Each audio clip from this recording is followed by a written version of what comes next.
बीते कुछ घंटों में पंजाब में दो बहुत खतरनाक वारदातें हुई हैं, दो बॉम्ब ब्लास्ट हुए हैं, एक जलंधर में, एक अमृतसर में। हम इसे कंडेम करते हैं।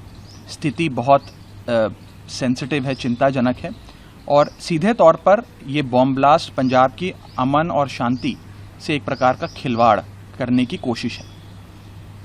पंजाब के डीजीपी साहब ने मौका वारदात पर जाकर और फॉरेंसिक एक्सपर्ट्स से सारी जांच पड़ताल कर शुरुआती जांच में ये पाया कि इस वारदात के पीछे पाकिस्तान के आईएसआई का हाथ है। दूसरी ओर पंजाब के मुख्यमंत्री ये बयान दे रहे हैं कि इस वारदात के पीछे पाकिस्तान के आईएसआई का हाथ नहीं है, बल्कि भारतीय जनता पार्टी का हाथ है। तो मैं सीधे तौर पर ये पूछना चाहता हूं कि पंजाब के मुख्यमंत्री भगवंत मान साहब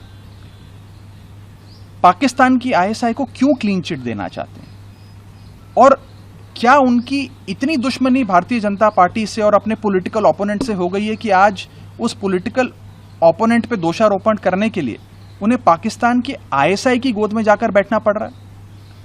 हम अक्सर देखते हैं कि आईएसआई जब भी किसी वारदात को अंजाम देती है तो उसके बाद उससे किनारा कर लेती है और कहती है ये तो फॉल्स फ्लैग ऑपरेशन है, हमारा कुछ लेना देना नहीं है।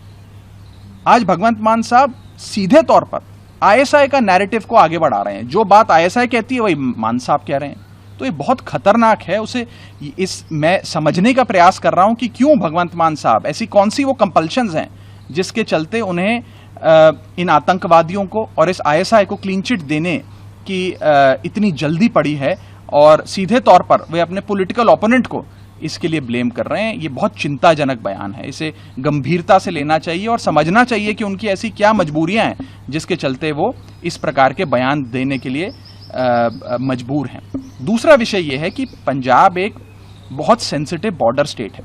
लगभग 550 किलोमीटर का इंटरनेशनल बॉर्डर पाकिस्तान के साथ पंजाब सूबे का लगता है, और इस वारदात को आप इसलिए भी गंभीरता से लीजिए क्योंकि पंजाब में ऐसा ब्लास्ट जो पिछले कुछ घंटों पहले देखा गया हुआ है कि 3, 4, 5 किलोमीटर दूर तक उस ब्लास्ट की आहट लोगों ने महसूस करी। और इस ब्लास्ट की लोकेशन, जैसे कि जलंधर में जो ब्लास्ट हुआ, वो एक ऐसी जगह हुआ जहां 3 जगह से वो जगह आर्म्ड फोर्सेस, पैरामिलिट्री फोर्सेस और पंजाब पुलिस के हेडक्वार्टर से ढकी गई थी। एक ऐसी जगह जहां पर एक तरफ पैरामिलिट्री फोर्सेस का हेडक्वार्टर है, दूसरी तरफ पंजाब आर्मर्ड पुलिस का हेडक्वार्टर है, और तीसरी तरफ भारतीय सेना का कंटोनमेंट इलाका लगता है। उस इलाके के बीचों बीच जाकर यह ब्लास्ट हुआ है। बहुत चिंता का विषय है।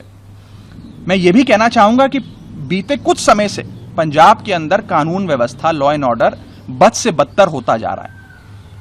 लोगों को थ्रेट कॉल, एक्सटॉर्शन कॉल, जान से मारने की धमकियां, चोरी, डकैती, छोटे ब्लास्ट, सिलेंडर ब्लास्ट से लेकर तमाम तरीके के एंटी सोशल एलिमेंट्स द्वारा अंजाम दी जा रही वारदातें, तमाम चीजें बढ़ती जा रही हैं और पंजाब का लॉ एंड ऑर्डर खराब होता जा रहा है। मैं मुख्यमंत्री साहब से ये दरख्वास्त करूंगा कि अपना पाकिस्तान प्रेम छोड़कर वे पंजाब सूबे के हालातों का जायजा ले और कैसे पंजाब में लॉ एंड ऑर्डर फिर से कायम किया जाए उस पर काम करें। देखिए राघव जी, चूंकि आप पंजाब में मुख्यमंत्री को नजदीक से जानते हैं, काफी साल से काम किए हैं, जिस तरह का उनका बयान है भारतीय जनता पार्टी पर जो आरोप लगाए, क्या वो किसी के दबाव में लगा रहे हैं, किसी का प्रेशर है उन पर? देखिए, भगवंत मान साहब आईएसआई को क्यों क्लीन चिट दे रहे हैं ये तो वही बता पाएंगे। क्या उन पर किसी और का इन्फ्लुएंस है, किसी शख्स ने उन्हें कहा कि आप इस प्रकार का बयान दीजिए, या उन्होंने कोई ऐसे पदार्थ का सेवन किया है उसका इन्फ्लुएंस है, ये तो मैं नहीं कह सकता। ये तो वही बता पाएंगे कि